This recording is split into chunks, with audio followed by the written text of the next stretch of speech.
Cinema అయిన మహా నేను మిస్టర్ బిన్ మాట సూటిగా ఉంటుంది, మ్యాటర్ క్లియర్ గా ఉంటుంది. రివ్యూలోకి వెళదాం. బాలీవుడ్ బాద్షా షారుఖ్ ఖాన్ నటించిన తాజా చిత్రం Raees republic day long weekend ను పురస్కరించుకుని ఈ వారం థియేటర్లకు వచ్చింది. ఈ సినిమా నా లక్ బాగుండే నాకు అవైలబిలిటీలో ఉన్న థియేటర్ లో సినిమా రిలీజ్ అయింది, చూశాను, మాట్లాడుకుందాం. సినిమా కథ విషయానికి వస్తే గుజరాత్ రాష్ట్రం దందా గురించి, నేర సామ్రాజ్యం గురించి, రాజకీయాల గురించి చాలా చెప్పాడు దర్శకుడు. కానీ ఒక పాయింట్ ని బేస్ చేసుకుందాం. ఎలాంటి దందా అయినా చిన్నది కాదు, అలానే దందాన్ని మించిన ధర్మం లేదు. ఈ సంగతిని హీరో చిన్నప్పుడు వాళ్ళమ్మ చెప్పిద్ది. మనోడు దాన్ని మైండ్ లో అలా ఫిక్స్ చేసేసుకుంటాడు. సింహాద్రి సినిమాలో చిన్నప్పుడు ఎన్టీఆర్ ఫిక్స్ చేసుకుంటాడు చూడండి, 10 మంది చల్లగా ఉండటం కోసం నేను చావడానికైనా ఒకరిని చంపడానికైనా సిద్ధం అనే డైలాగ్ ని, అలా అన్నమాట. ఆ మాటనే మనసులో పెట్టుకుని లిక్కర్ బిజినెస్ కే గుజరాత్ లో కింగ్ అయి కూర్చుంటాడు. అతనే రయీస్. కుర్రోడికి పెద్ద అడ్డంకులే ఉండవు, మహా తెలివిగలవాడు, ఎలాంటి సమస్యనైనా చిత్తు చేసి పారేస్తాడు. కానీ ఒక పోలీస్ ఆఫీసర్ మాత్రం వీడిని ఎట్టాగైనా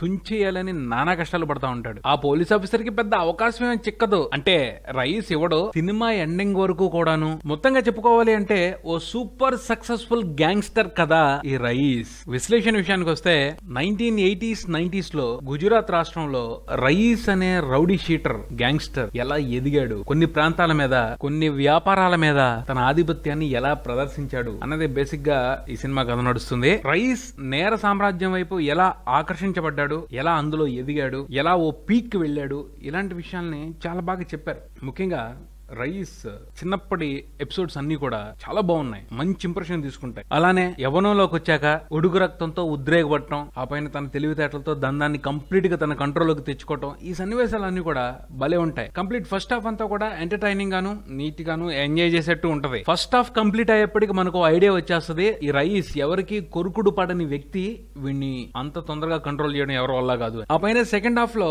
ఇదే విధంగా హీరోయిజం ఎలివేట్ అవుతూ పోవాలి అంటే కాంప్లికేటెడ్ టాస్క్ లో అతని ముందు ఉండాలి. అవి రాలా అంటే కొన్నింటిని పెట్టారు గానీ వాటిని కూడా చిటికల మీద తేల్చి పారేస్తా ఉంటాడు. ఎవరు ఎలాంటి ఎత్తైన వేని అస్సలు ఇబ్బంది పడ్డు బ్రహ్మాండమైన కౌంటర్ ఇస్తాడు. జులై సినిమాలో అల్లు అర్జున్ ఇస్తా ఉంటాడు చూడండి, ఆ మాదిరి అన్నమాట.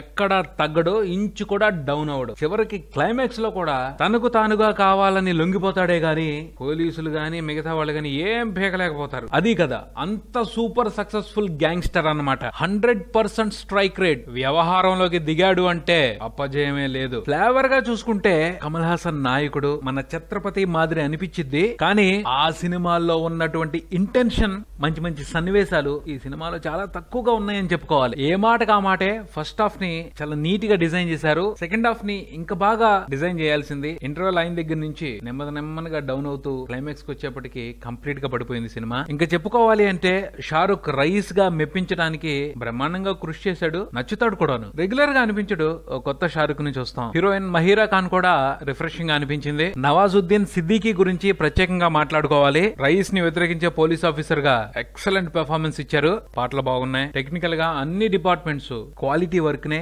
ఈ సినిమా కోసం ఇచ్చాయని చెప్పుకోవాలి. మొత్తంగా రయీస్ సినిమా గురించి చెప్పుకోవాలి అంటే షారుఖ్ కోసం అయితే ఈ సినిమాని ఒక్కసారి తప్పకుండా చూడొచ్చు. అలానే కంటెంట్ వైజ్ గా చూసుకుంటే ఫస్ట్ హాఫ్ చాలా బాగుంది, సెకండ్ హాఫ్ నే పాడు చేశారు. సినిమా ప్రియులందరూ కూడా ఓ ట్రై వచ్చు, రిపీటెడ్ గా చూసే వ్యవహారం అయితే లేదు సినిమాలో. రయీస్ సినిమాకి నేను ఇచ్చే రేటింగ్ ని సినీబీ మూవీ రేటింగ్ యాప్ లో చూసి తెలుసుకోగలరు. మీరు కూడా ఈ సినిమాని సినీబీ యాప్ లో రివ్యూ చేయండి. మరో రివ్యూతో మళ్ళీ కలుద్దాం. Subscribe and keep watching Maruti Talkies for me mister B. Thank you.